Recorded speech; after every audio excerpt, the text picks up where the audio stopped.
Welcome back. In this video we're going to take a look at creating kind of a wet mud wall type texture. However, along the way I will let you know when. We're going to save out the work we've done as kind of a base texture.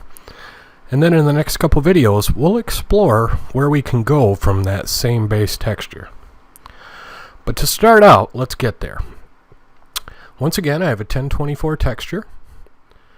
I have hit D to reset my colors, and I'm going to go ahead and fill the background with black. Paint bucket. Alrighty. Next we're going to go up to filter, and I'm going to come down and I'm going to render some difference clouds. Then I'm going to hit Control F to repeat the operation 3 times.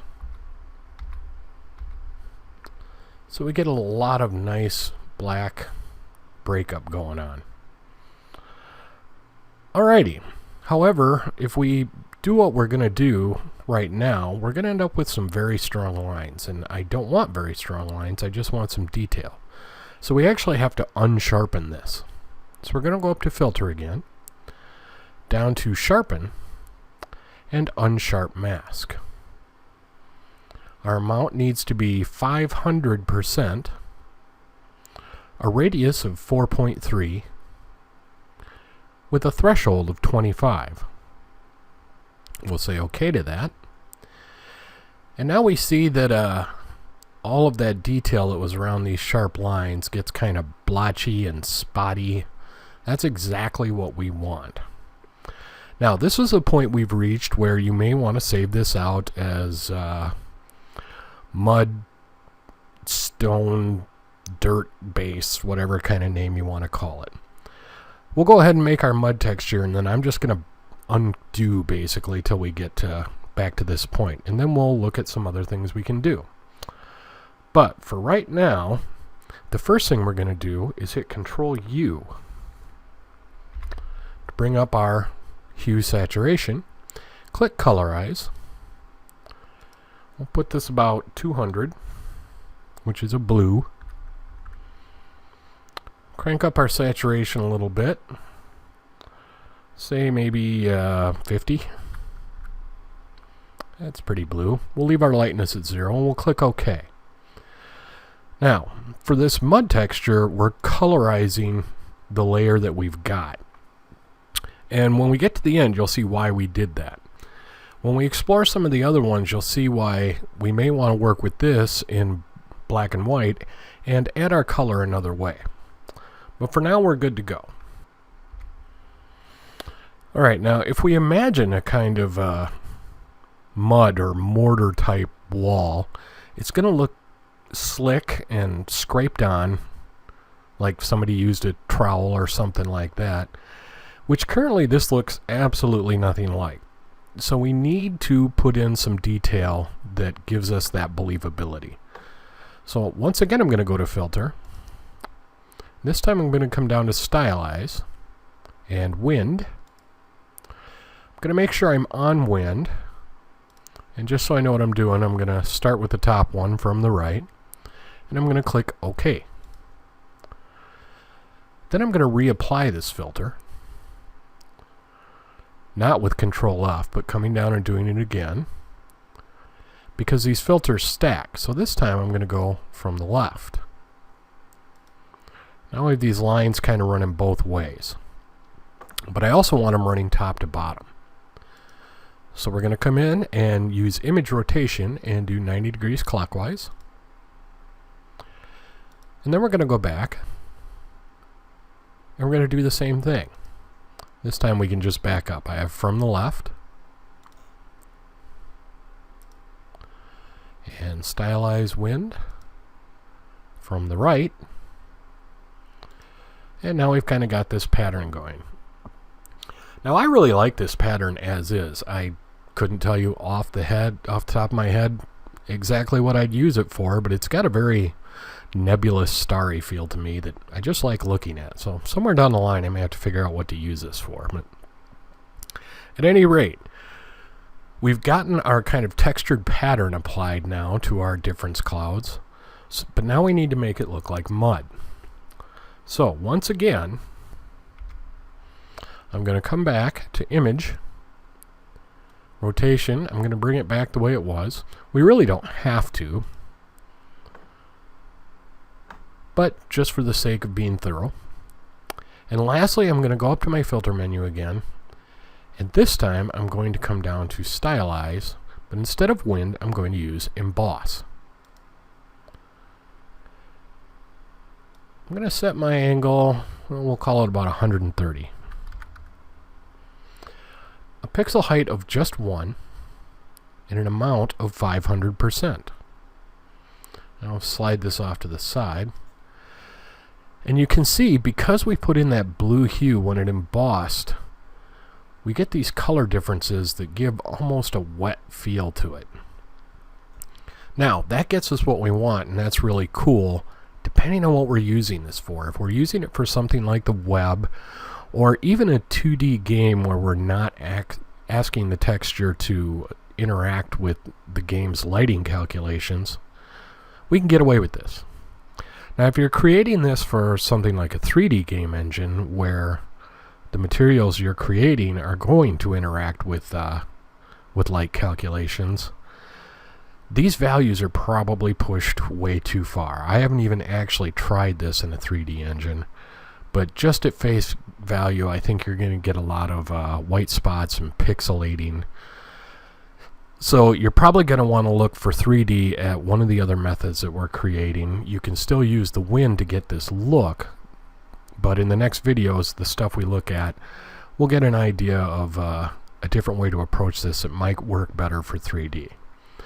But for anything else, we get these kind of bluish, pinkish tones that kind of look wettish, and it looks like a muddy, gross surface that's kind of been scraped on and seen some wear, so pretty handy little mud texture. So we say okay to that, and we're done. We can save this out as a mud texture. Alright, well, we're not that far in, so we'll back up. I'm going to hit Control Z till I get back past my wind and past my bluing. And now we're going to look at some of the other textures that we can create. Now, the simplest one is to not go through all the colorizing and everything else that we did, and just go ahead and jump to that last step where we emboss.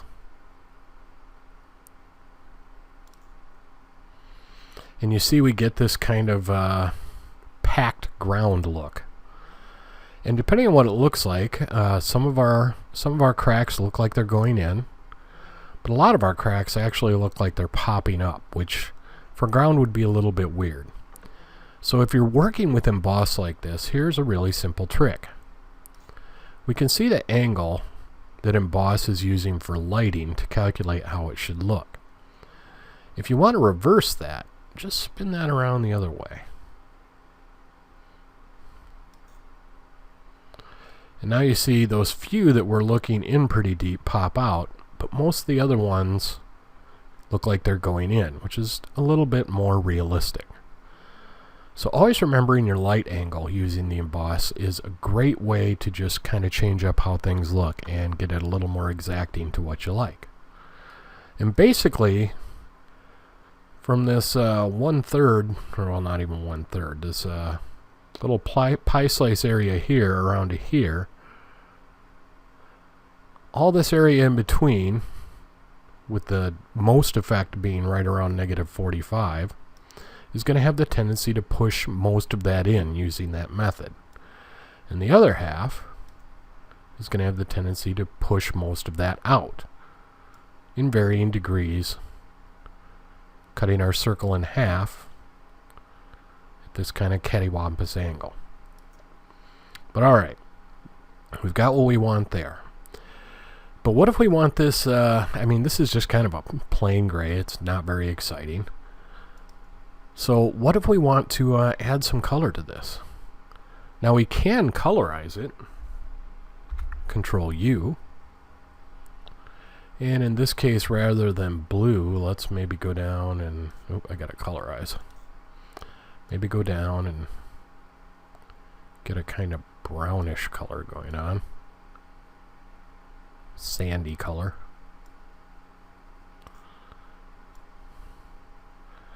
But if we save that out like that, then we're kind of stuck with that.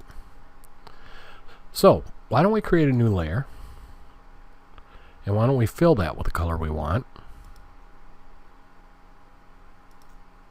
Like maybe a nice dark brown. Use our paint bucket. We'll just drag this layer down below. Come back to our original layer. Do an overlay. Now we can play with our color by completely changing it out. Or we can come up and make adjustments to our levels.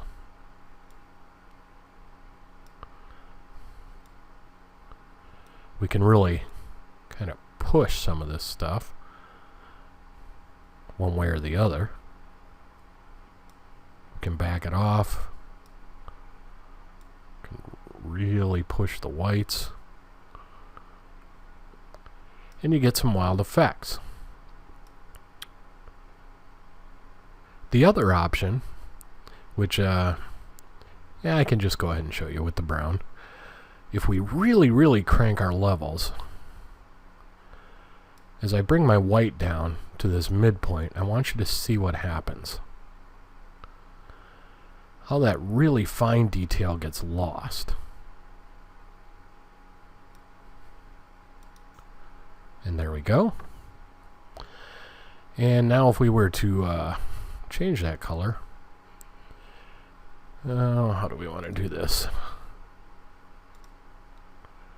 No, we'll do it that way. Let's just go ahead and change the color. So I'm going to come down here. Change this to something more concrete-y.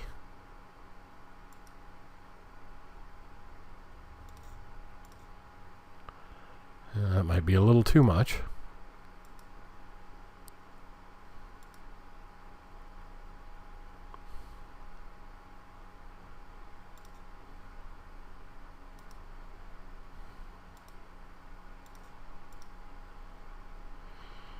It's not too bad. Somewhere in between those two I think is probably going to be best. But we get this kind of almost cracked wall, column type concrete or marble, which is a neat effect. Now, again, we can play with our level adjustments. What's important to note is we have a solid color here, so you get these just straight lines, and you can darken it or lighten it or push the values one way or the other. And previously when I did this to get this flattened look, it's because I did it on the layer that we did the embossing on, not the color layer. So that's an important distinction to play back and forth with. If we wanted this to look maybe a little more concrete than chiseled stone, we could go to our layer down here, grab some noise.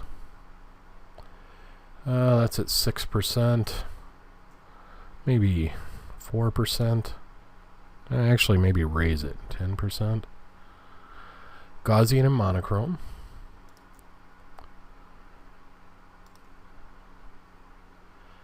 And then we can motion blur this. Like using motion blur before, we would have to do some clipping. Now, here is something to really be aware of. If you clip this, it's not going to tile.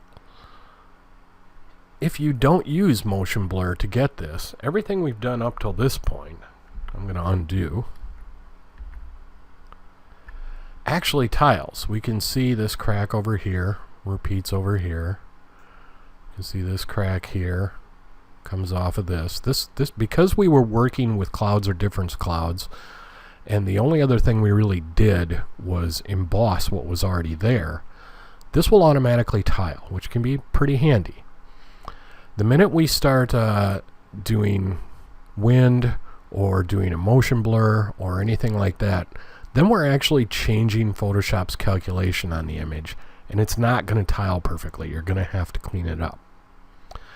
But Hopefully that gives you some neat ideas on how to get dirt, how to get mud, how to get a kind of concrete-y look, all from the same base, which is pretty darn handy. All right, that gets us through that. I'll see you in the next video.